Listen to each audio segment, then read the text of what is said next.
মেঘলা, আয় তো মা, আজ তোকে আমের নাড়ু বানানো শেখাবো। এই বৃষ্টির দিনে ঘরে বসে থাকার চেয়ে একটু হাতের কাজ শেখাও ভালো। আসছি নানু।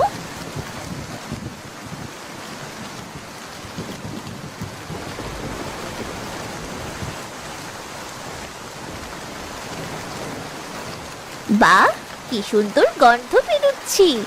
এটা কি ফজলি আমের গন্ধ? হ্যাঁ রে পাগলি, তোর মামা কালীহাট থেকে ফজলি আম এনেছিল।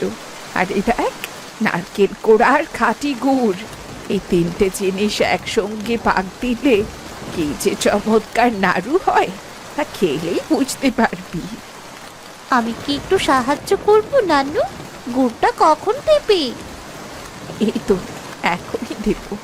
তুই একটু আস্তে আস্তে জাল দে তো মা, আগুনের আঁচ যেন বেশি না হয়, তাহলে কিন্তু তলা থেকে পুড়ে যাবে।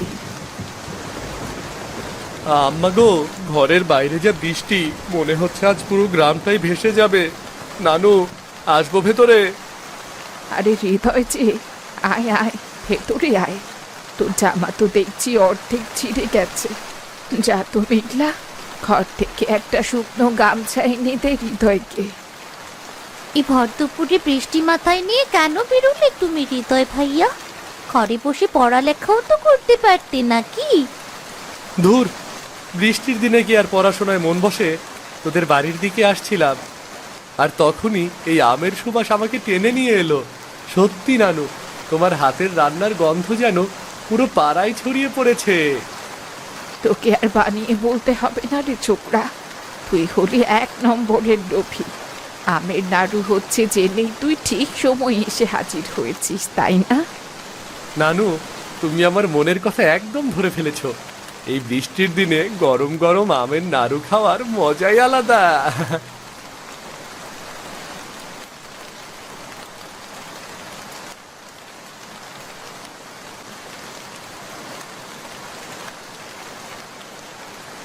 ও মা, হৃদয়ও এসে গেছে দেখছি।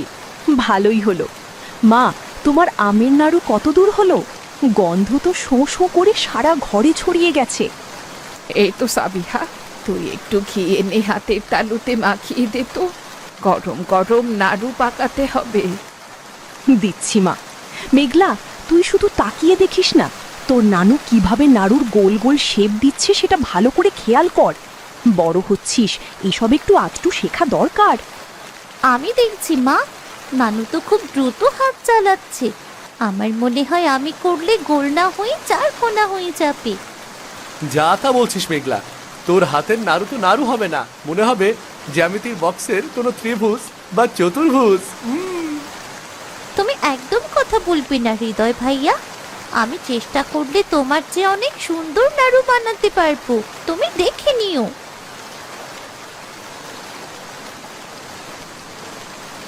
হৃদয়, তুই এখানে বসে আছিস আর আমি তোকে সারা গ্রাম খুঁজে বেড়াচ্ছি।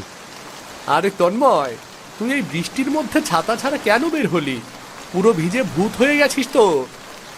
ও মা তন্ময়, তুমি তো পুরো ভিজে গেছো বাবা। এভাবে থাকলে তো জ্বর আসবে। মেঘলা, যা তো তোর বাবার একটা শুকনো ফতুয়া আর একটা লুঙ্গি নিয়ে আয় তন্ময়ের জন্য, আর একটা তোয়ালেও নিয়ে আয়। না না কাকিমা, তার কোনো দরকার নেই, আমি একটু পরেই বাড়ি চলে যাব। একদম কথা বাড়াবি না তন্ময়, জলদি গিয়ে কাপড় পাল্টে আয়। তোরা সবাই মিলে একসাথে গরম নাড়ু খাবি।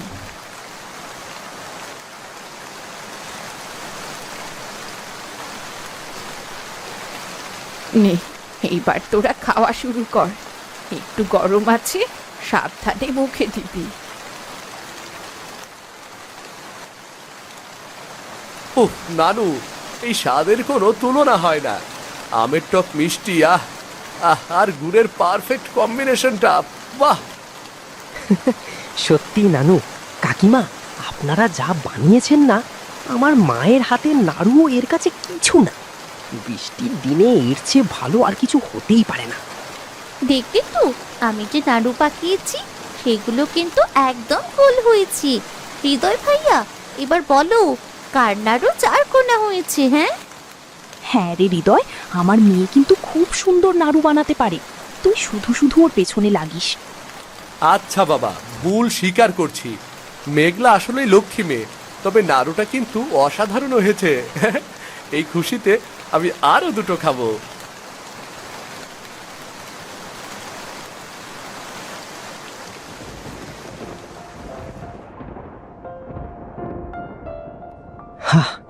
পেটটা একদম ভরে গেছে রে হৃদয়। কাকিমার হাতের খিচুড়ি আর নানুর আমের নাড়ু খেয়ে মনে হচ্ছে এখন একটা লম্বা ঘুম দি। ঘুমাবি কি রে? এই মেঘলা দিনে ঘুমালে শরীর অলস হয়ে যায় রে। তার চেয়ে চল আমরা সবাই মিলে কোনো খেলা খেলি। মেঘলা, তোর কাছে লুডো বোর্ডটা আছে না? হ্যাঁ, আলমারির ওপরই রাখা আছে। দাঁড়াও, আমি এক্ষুনি নিয়ে আসছি। বৃষ্টির দিনে ঘরের ভেতর বসে লুডো খেলার মজাই আলাদা। মেঘলা, লুডো খেলার আগে তোরা সবাই মিলে একটু হাত মুখ ধুয়ে নে। আর তন্ময়, তোর জামা কাপড় মনে হয় এতক্ষণে শুকিয়ে গেছে, জলদি ওগুলো বদলে নে, নইলে আবার ঠান্ডা লেগে যেতে পারে। হ্যাঁ কাকিমা, আমি এখনই জামাটা বদলে নিচ্ছি। আপনার ফতুয়াটা পরে আমার বেশ আরামই লাগছিল। তোরা খেল গিয়ে যা, আমি একটু বিছানায় পিঠটা ঠেকাই।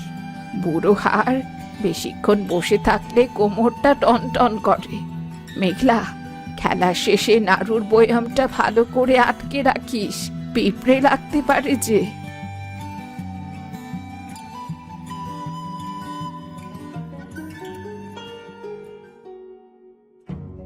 নে তোরা, খেলতে খেলতে একটু চা আর মুড়ি খেয়ে নে। বৃষ্টির দিনে ঘন ঘন খিদে পায়, আমি জানি। কাকিমা, আপনি যেভাবে আমাদের যত্ন করছেন, আমার তো আর নিজের বাড়ি ফিরতেই ইচ্ছে করছে না। মনে হচ্ছে এখানেই থেকে যাই। তুই থাকলে তো আমার ভালোই হয় তন্ময়, মেঘলার একটা ভাই হতো, দুজনে মিলে সারা দিন বাড়ি মাথায় করে রাখতিস। মা, তুমি হৃদয় ভাইয়া আর তন্ময় ভাইয়া কি বেশি ভালোবাসো। আমি যে এত কষ্ট করে গুড়ের হাঁড়িটা নিয়ে এলাম, আমাকে তো একটা নাড়ুও বেশি দিলে না। ও মা, আমার মেয়েটা দেখি এখনই হিংসা শুরু করে দিয়েছে। আচ্ছা যা, তোর জন্য আলমারিতে দুটো স্পেশাল নাড়ু লুকিয়ে রেখেছি, পরে দেব। কাকিমা, এটা কিন্তু অন্যায়। মেঘলাকে একা একা গোপনে নাড়ু দেওয়া যাবে না। আমরাও কিন্তু এই নাড়ুর ভাগ চাই।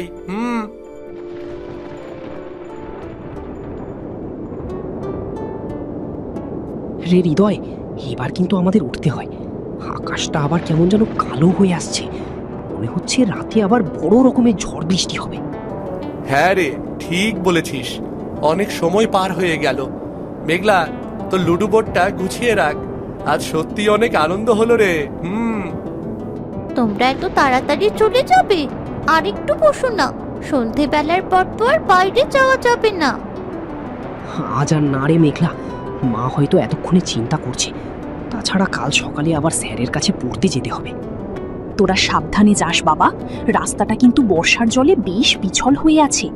হৃদয়, তুই তন্ময়কে সাথে নিয়ে এক ছাতার নিচে যাবি। ওরে হৃদয়, তন্ময়, তোরা এখন এই অবস্থায় যাবি কি করে? দেখছিস না বাইরে কেমন মেঘ ডাকছে? এই মেঘের গতিক ভালো না, এখনই ঝড় দিয়ে আসবে। নানু, এখন না গেলে তো রাত হয়ে যাবে।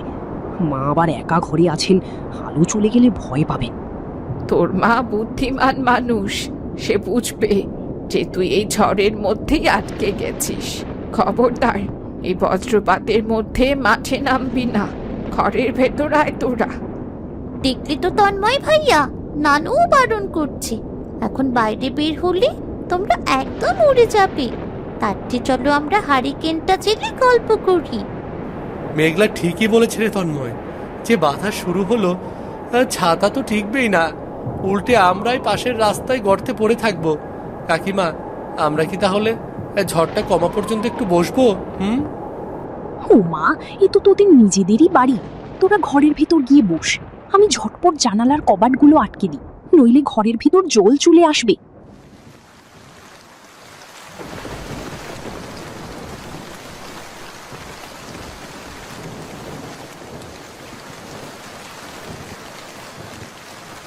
বাপরে বাপ, কি ডাক ছাড়ছে মেঘটা।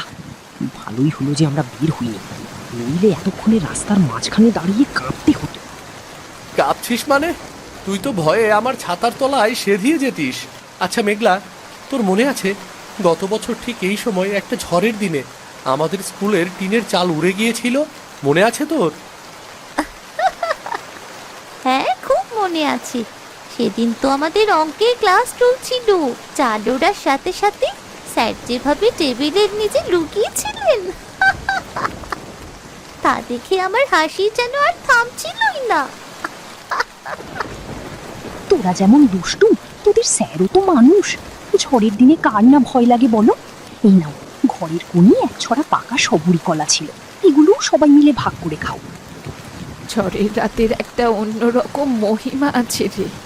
আমাদের আমলে যখন এমন ঝড় হতো, আমরা সব ভাই বোনেরা মিলে দাদিমার তৈরি করা তালের পিঠা খেতাম আর চালের ওপর বৃষ্টির গান শুনতাম।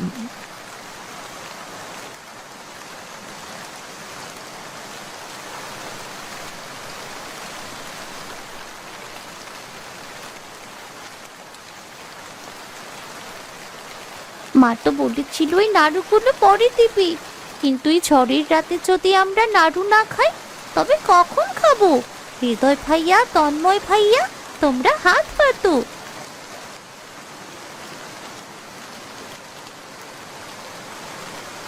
বাহ, মেঘলা তো দেখছি আজ আমাদের আসল বন্ধু হয়ে উঠেছে। নাড়ু যা স্বাদ, যতবার খাই ততবারই নতুন মনে হয়। আচ্ছা নানু, এই আমের নাড়ুর রেসিপিটা তুমি কার কাছ থেকে শিখেছিলে? আমার মা তো এমন বানাতেই পারে না। এই রেসিপি আমার শাশুড়ি মায়ের কাছ থেকে শেখারে। তিনি বলতেন, আমের রসের সাথে গুড়ের পাকটা যদি ঠিকঠাক না হয় তবে নাড়ু শক্ত হয়ে যাবে, মুখে দিলে মিলবে না। তোদের কাকিমাও এখন এটা ভালোই পারে। আমি আর কি পারি মা, তোমার হাতের সেই জাদু কি আর আমার হাতে আছে? তোরা খা বাবা, খাওয়া দাওয়ার মধ্যে কোনো লজ্জা নেই।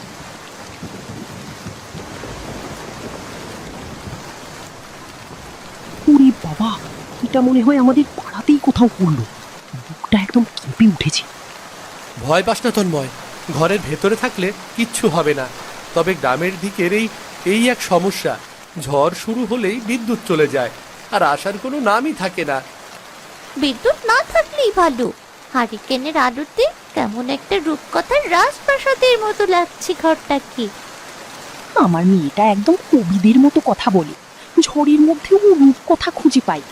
আচ্ছা তন্ময়, তোর খিদে পেয়েছে নাকি আবার? তোদের তো দুপুরের খাওয়া অনেক আগেই হজম হয়ে যাওয়ার কথা।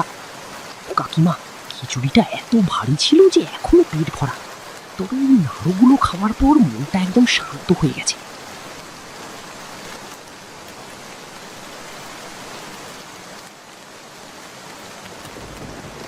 মা, ঝড় তো থামলো, কিন্তু বৃষ্টি তো থামার লক্ষণ নেই।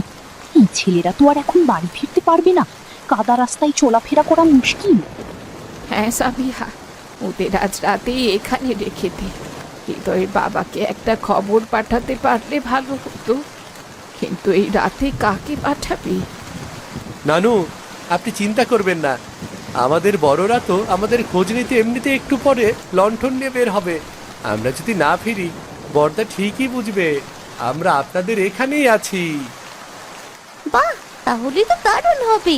আজ রাতে তোমরা আমাদের এই বড় ঘরটাতে শুবে, আমরা সবাই মিলে মাঝরাত পর্যন্ত গল্প করব। মাঝরাত পর্যন্ত গল্প করলে কাল সকালে স্যারের পোড়াকে দেবে শুনে। তবে হ্যাঁ, আজ রাতের এই অভিজ্ঞতাটা কিন্তু আমার জীবনের অন্যতম সেরা একটা দিন হয়ে থাকবে।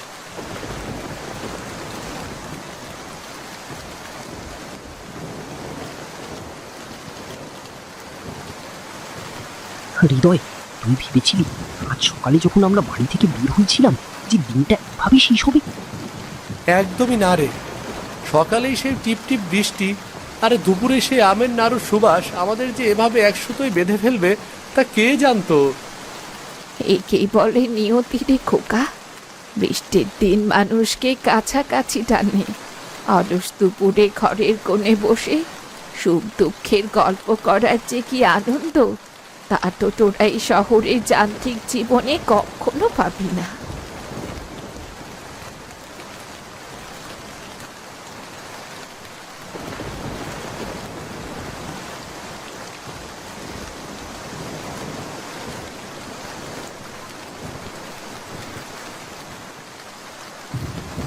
মেঘলা, ওরে হৃদয়, তন্ময়, তোরা এখন এই মাঝরাতে রান্নাঘরে দাঁড়িয়ে করছিসটা কি? নানু, আমি আর হৃদয় ভেবেছিলাম ঘরে চোর এসেছে, কিন্তু এসে দেখি মেঘলা একাই আলমারি খুলে আমির নাড়ুর বইয়াম সাবার করছে। হ্যাঁ নানু, তন্ময় একদম ঠিক বলেছে। মেঘলা তো দেখি মস্ত বড় চোর, মুখে একটা পুরো নাড়ু পুরে দিয়ে কেমন ভূত সেজে বসে আছে দেখো। ধুর ভাইয়া, আমি চোর হতে যাবো কেন? আজ রাতে হঠাৎ খিদে পেয়েছিল, আর মা তো বলেই দিয়েছিল এই স্পেশাল নাড়ুগুলো শুধু আমার জন্যই রাখা। ও মা, আমার মেয়ে তো দেখি সত্যি সত্যি মাঝরাতের চোর। তোকে না বিকেলে দুটো নাড়ু বেশি দিলাম, তাও তোর লোভ সামলানো গেল না। ওরে সাবিহা, মেয়েটাকে আর বকিস নেই। আমার হাতের আমের নাড়ুর গুণই এমন যে একবার খাবে সে মাঝরাতে ঘুম ভেঙে ওই রান্নাঘরেই ছুটে আসবে। তোমরা সবাই মিলে আমাকে শুধুই খাপাচ্ছ, আমি একলা খাবো না। এই নাও হৃদয় ভাইয়া, এই নাও তন্ময় ভাইয়া, তোমরাও একটা করে নাও, তাহলে আমি আর একলা চোর হব না। ও বাহ মেঘলা, তুই চুরির মালে ভাগ বসাতে আমাদের কোনো আপত্তি নেই। চুরির সাক্ষী গাঁট কাটা হয়ে আমরাও নাড়ুটা কিনি। একদম ঠিক বলেছিস তন্ময়। এই বৃষ্টির রাতে মাঝরাতের চুরির নাড়ুর স্বাদ যেন বিকেলের চেয়েও বেশি মিষ্টি লাগছে। তোরা সবাই মিলে এখন যেভাবে আমের নাড়ু খাচ্ছিস, মনে হচ্ছে তোদের কারুরই কাল সকালে পড়ার কথা মনে নেই। কাকিমা, এত সুস্বাদু আমের নাড়ু সামনে থাকলে কাল সকালের পড়া কেন, দুনিয়ার সব পড়া ভুলে যাওয়া যায়। ঠিক বলেছিস তন্ময়, খাওয়ার আনন্দের চেয়ে বড় কোনো পড়ালেখার হতেই পারে না। সাবিহা, তুই ওদের আর বারণ করিস নেই। দেখলে তো মা, নানু আমাদের দলে। আর হৃদয় ভাইয়া, তুমি যে বললে আমার নাড়ু চারকোনা হয়েছিল, এখন দেখো কেমন গোল গোল নাড়ু সাবার করছু। আচ্ছা বাবা, ভুল হয়ে গেছে। তোর হাতের নাড়ু পৃথিবীর সবচেয়ে গোল এবং সবচেয়ে মিষ্টি নাড়ু। এবার খুশি তো? মেঘলা, হৃদয় কিন্তু শুধু নাড়ু পাওয়ার লোভে তোর এত প্রশংসা করছে। তুই বরং বইয়ামটা আমার দিকে দিয়ে দিবি। একদম না তন্ময় ভাইয়া, বইয়ম এখন আমার কাছেই থাকবে, আর এই শেষ নাড়ুটা আমি একাই কামড় দিয়ে খাবো। আচ্ছা, অনেক হয়েছে, এবার তোরা সবাই মুখ ধুয়ে ঘরে গিয়ে ঘুমাতে বস। কাল সকালে কিন্তু তাড়াতাড়ি উঠতে হবে। চল সাবিহা, আমরাও শুতে যাই। বৃষ্টির দিনে আমের নাড়ু বানানোর এই আনন্দের রাতটা আমার অনেক দিন মনে থাকবে।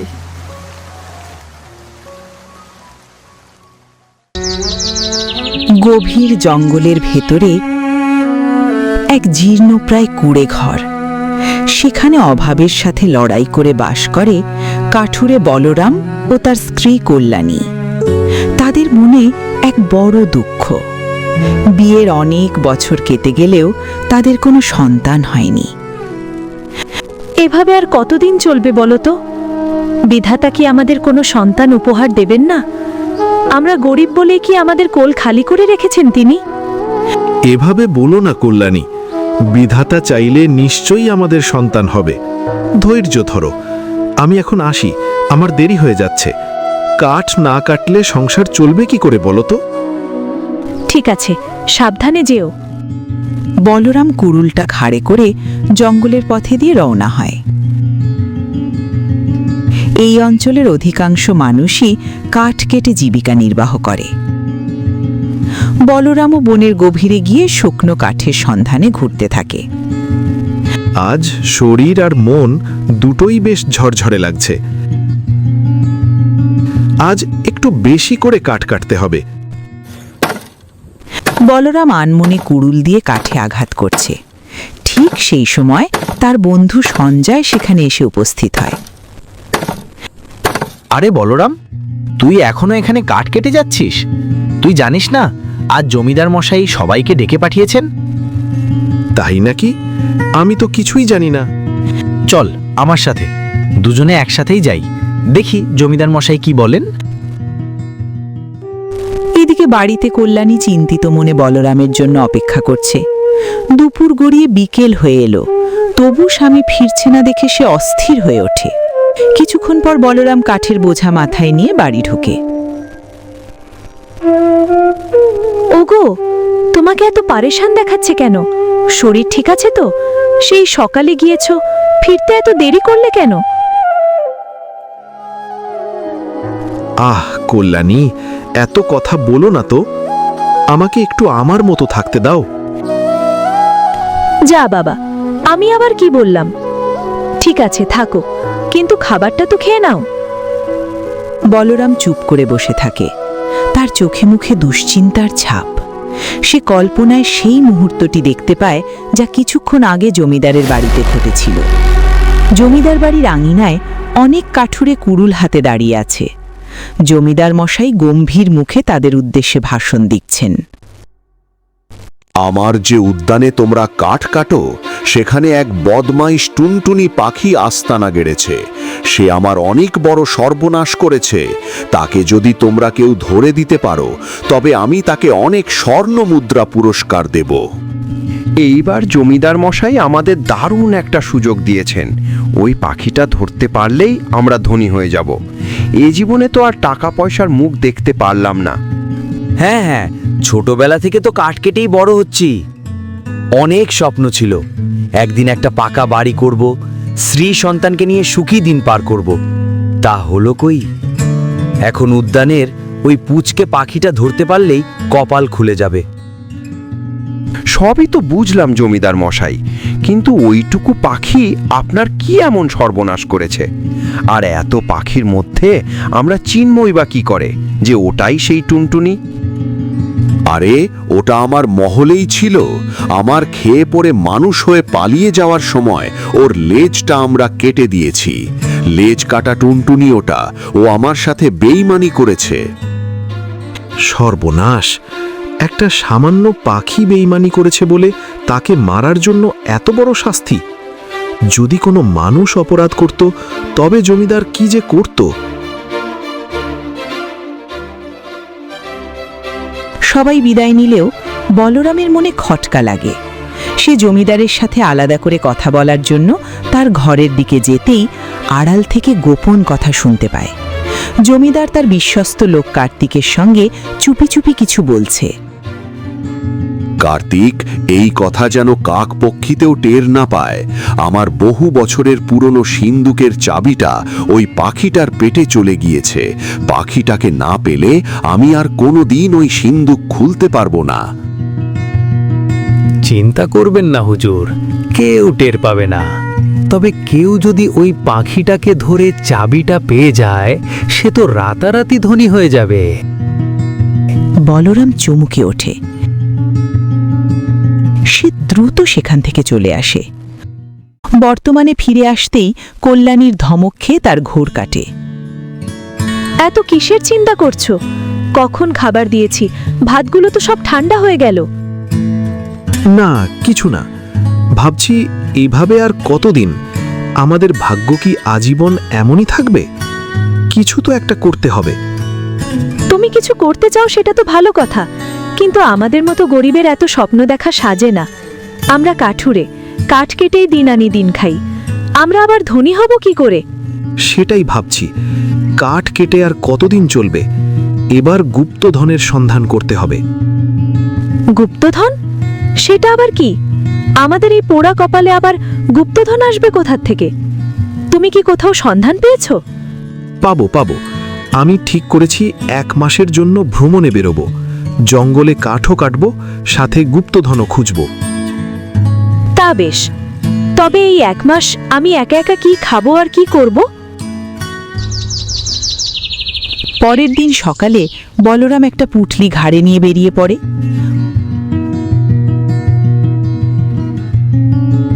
কল্যাণী দীর্ঘ শ্বাস ফেলে তার পথের দিকে চেয়ে দাঁড়িয়ে থাকে। বলরাম চলে যাওয়ার পর কল্যাণী ভাবতে থাকে সে ঘরে বসে থেকে কি করবে। মানুষটা আমাকে শুধু বলল 1 মাসের জন্য যাচ্ছে, কিন্তু কোথায় যাচ্ছে, কেন যাচ্ছে, কিছুই খোলসা করল না। গুপ্তধন তো মাত্র উচিলা। ঘরে বসে থাকলে তো আমার দিন কাটবে না। তার চেয়ে বরং কুড়ালটা নিয়ে আমিই জঙ্গলে যাই। কাঠ কাটলে অন্তত সময়টা কাটবে আর 2 পয়সাও আসবে। কল্যাণী কুড়ুল হাতে জঙ্গলের দিকে রওনা হয়। কল্যাণী কুড়ুলটি নিয়ে জঙ্গলের পথ ধরে হাঁটছিল। কিছু দূর যেতেই পথে প্রতিবেশী কুশল ও তার স্ত্রী মনির সাথে দেখা হয়। কল্যাণী দিদি, কুড়াল হাতে এই 7 সকালে তুমি কোথায় যাচ্ছ? আর বলো না ভাই, বলরাম তো আমাকে 1 মাসের জন্য বাড়িতে একা রেখে কোথায় যেন গিয়েছে। ঘরে বসে একা একা দিন আর কাটছে না, তাই ভাবলাম জঙ্গলে গিয়ে কিছু কাঠ কাটি, তাতে সময়টাও কাটবে। খুব ভালো বুদ্ধি করেছো দিদি। ঘরে একা বসে দুশ্চিন্তা করার চেয়ে কাজে ডুবে থাকা ভালো, তোমার সময়টাও বেশ কেটে যাবে। বলরাম যে গুপ্তধনের খোঁজে গিয়েছে এই কথা কাউকে বলা যাবে না, জানাজানি হলে বিপদ হতে পারে। ঠিক আছে ভাই, তোমরা এসো, আমি যাই। জঙ্গলের এক নির্জন কোণায় গিয়ে কল্যাণী কাঠ কাটতে শুরু করে। ঠিক তখনই একটি অদ্ভুত ঘটনা ঘটতে থাকে। একটি ছোট টুনটুনি পাখি বারবার উড়ে এসে কল্যাণীর কুড়ুলের সামনে বসছে আর তাকে জ্বালাতন করছে। এই যা, সর এখান থেকে। ওরে মরণ, সর বলছি। না সরলে কুড়ালের ঘা লেগে তোর পাখা কেটে যাবে যে। পাখিটা নাছোড় বান্দা। কল্যাণী কুড়ুল চালালেই সে ফুরুত করে সামনে চলে আসে। এভাবে বেশ কিছুক্ষণ চলার পর কল্যাণী বিরক্ত হয়ে কুড়ুল নামিয়ে রাখে। ধুর, আজ মনে হয় কপালে কাঠ কাটা নেই। সামান্য কটা কাঠ কাটতে পেরেছি মাত্র। এই আপদটার জন্য আর কাজ করা সম্ভব নয়, তার চেয়ে বরং আজ বাড়ি ফিরে যাই। সে কি, তোর লেজটা তো দেখছি সত্যি সত্যি কাটা। বল তো দেখি, কি এমন হয়েছে তুই আমাকে এভাবে জ্বালাচ্ছিস কেন? সে অনেক কথা। আগে তুমি আমায় কথা দাও, আমাকে সঙ্গে করে নিয়ে যাবে। অবাক কাণ্ড, তুই তো দেখছি কথাই বলতে পারিস। যতই পাকামো করো, সে আমি নিতে পারবো না বাপু। পাখি কি কখনো মানুষের পোষে থাকে? কল্যাণী যখন বাড়ির দিকে হাঁটা দেয়, পাখিটাও তার মাথার উপর দিয়ে উড়তে উড়তে পিছু নেয়। এই ছোট্ট টুনির জন্য কি তোমার মনে কোনো দয়া নেই? আমি যদি তোমার উপর দয়া করি, তুমি কি আমার দয়ার মান রাখবে? তোমার উপর আমার মায়া হয়ে গেলে তখন তুমি আমাকে ছেড়ে জঙ্গলে চলে যাবে। না বাবু, আমি তোমাকে নিতে পারবো না। একটু দাঁড়াও না গো, আমার মনে হয়েছে তোমার মনে অনেক দয়া, তুমি আমাকে রেখে যেতেই পারো না। আহারে বেচারি টুনটুনি, আমার কোনো সন্তান নেই, কিন্তু তুই তো দেখছিস আমার সন্তানের মতোই আমার আঁচল ছাড়ছিস। ঠিক আছে, যে 1 মাস আমার স্বামী বাড়িতে নেই, তুই আমার কাছেই থাক, আমার আশেপাশে ঘুরে বেড়াস। এই তো আমার লক্ষ্মীমা, আজ থেকে আমি তোমার সন্তান হয়েই থাকবো। 1 সপ্তাহ তো কেটে গেল, কত পাখি দেখলাম, কিন্তু সেই ল্যাজ কাটার টুনটুনির দেখা তো পেলাম না। নাকি জমিদার মিথ্যা বলেছিল? না, কার্তিকের সাথে তার গোপন কথা তো আমি নিজের কানে শুনেছি। আমাকে পেতেই হবে। হঠাৎ ঝোপের আড়াল থেকে এক বৃদ্ধ সন্ন্যাসী বেরিয়ে আসেন। তার দাড়ি গোপ সাদা, চোখে এক অদ্ভুত জ্যোতি। ওহে কাঠুরে, এই গহীন অরণ্যে তুমি কিসের খোঁজে ঘুরছো? কাঠ কাটতে তো তোমাকে দেখা যাচ্ছে না, তোমার চোখে তো লোভের আগুন জ্বলছে। না না ঠাকুর, আমি তো শুধু আমি একটা বিশেষ পাখির খোঁজে এসেছি। পাখি? নাকি পাখির পেটে থাকা সোনার চাবি? শোনো বাছা, যা তোমার নয় তার পেছনে ছুটলে শান্তি হারাবে। প্রকৃতি যা দেয় তাতেই সন্তুষ্ট থাকাই প্রকৃত সুখ। এই বুড়ো নিশ্চয়ই কিছু জানে। ঠাকুর, আমি বড় গরিব, আমার ঘরে খাবার নেই, স্ত্রীর মনে সুখ নেই, বিধাতা আমাকে একটা সন্তানও দেননি। একটু স্বচ্ছবতার আশায় যদি কিছু করি, তবে কি ভুল হবে? অভাব মেটানো প্রয়োজন, কিন্তু লোভ মেটানো অসম্ভব। যাও, সামনের ওই গুহায় আজ রাত কাটাও, কাল সকালে নিজের উত্তর পেয়ে যাবে। তবে মনে রেখো, সততা যেন পথ না হারায়।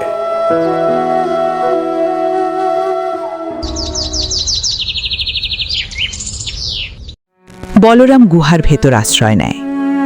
সারা রাত সে স্বপ্নে দেখে সোনার মুদ্রা আর অঢেল ঐশ্বর্য।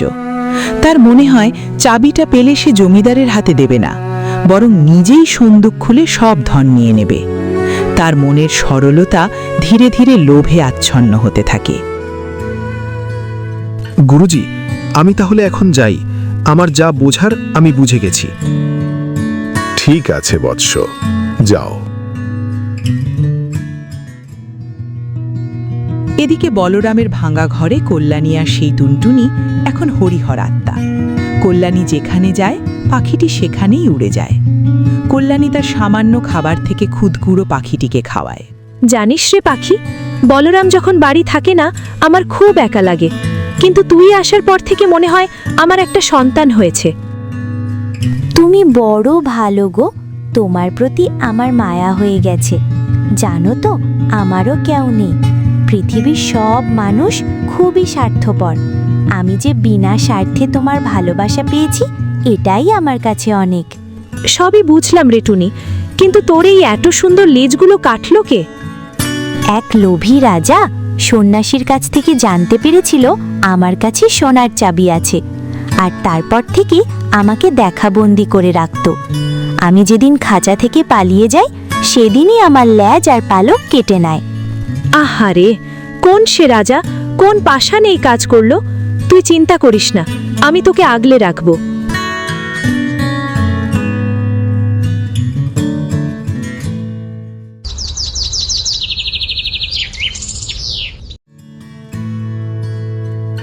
ও দিদি, শুনলাম জমিদার মশাই নাকি ঘোষণা করেছেন যে ওই লেজ কাটা পাখিটাকে ধরিয়ে দেবে তাকে 100 স্বর্ণ মুদ্রা দেওয়া হবে। গ্রামের সব লোক জাল নিয়ে জঙ্গলে নেমেছে। তুমি কি কিছু দেখেছো? না রে মনি, আমি তো সারাদিন ঘরেই থাকি, কাঠ কাটতেও আর যাই না। তা এ একটা পাখির জন্য এত টাকা কেন? কে জানে দিদি, জমিদারের কাণ্ড। তবে কেউ যদি পায় তবে সে তো রাতারাতি রাজা হয়ে যাবে। চলি দিদি, আমার অনেক কাজ আছে। ওরে টুনটুনি, তুই তো সব ঠিকই বলেছিস। জমিদার তোকে মেরে ফেলতে চায়, ওরা চাবি চায়, কিন্তু আমি তোকে মরতে দেব না।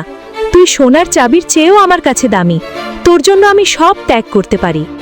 আমিও তোমাকে ছেড়ে কোথাও যাব না মা।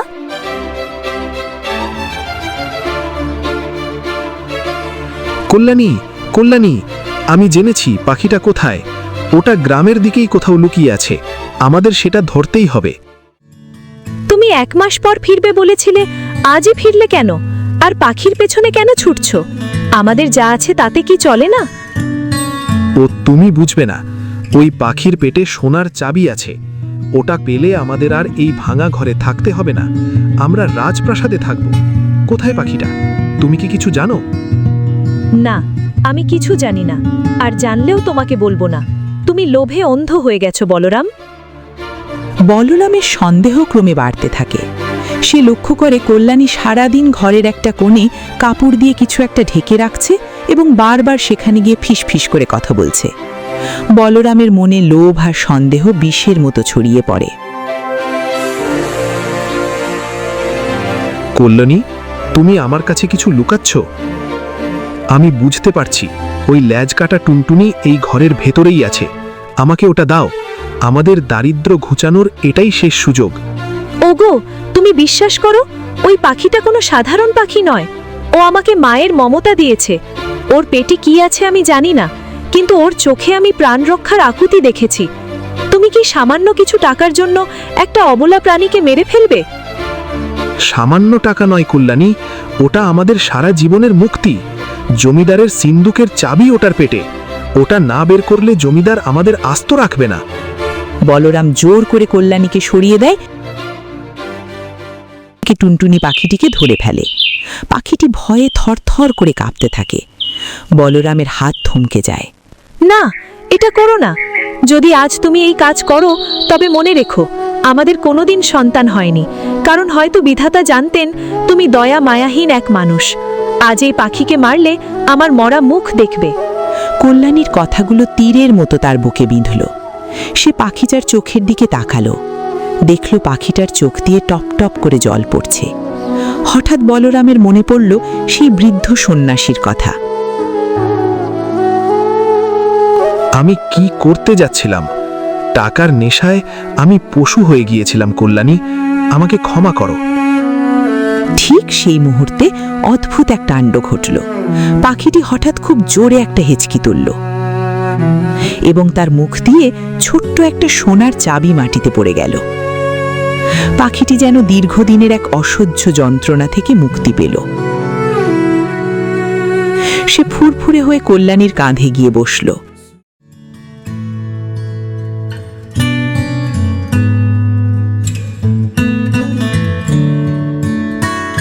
সাবাস বলরাম, তুমি চাবিটা পেয়েছো। কার্তিক, ওকে 10টা রূপোর মুদ্রা দিয়ে বিদায় করো। ক্ষমা করবেন জমিদার মশাই, আপনার ঘোষণা ছিল 100 স্বর্ণ মুদ্রার, আর আপনি এই চাবির জন্য একটা নিষ্পাপ পাখির লেজ কেটে দিয়েছেন, তাকে মারার চেষ্টা করেছেন। এই চাবি আমি আপনাকে দেব না। কি, তোমার এত বড় সাহস? আমার চাবি আমাকেই দেবে না? রক্ষীরা, একে বন্দি করো। থামো জমিদার, এই সিন্ধুক আর এই ধন সম্পদ তোমার পূর্বপুরুষেরা প্রজাদের ঠকিয়ে জমিয়েছিল। আজ এই চাবি সেই পাবে যে লোভ ত্যাগ করতে পেরেছে। বলরাম এই চাবির যোগ্য, কারণ সে পাখিটার প্রাণ বাঁচিয়েছে। সন্ন্যাসীর নির্দেশে এবং প্রজাদের চাপে জমিদার নতি স্বীকার করতে বাধ্য হন। সন্ধুক খোলা হয় এবং দেখা যায় তাতে প্রচুর ধনরত্নের সাথে একটি প্রাচীন দলিল আছে, যাতে লেখা ছিল এই সম্পদ প্রজাদের কল্যাণে ব্যয় করতে হবে।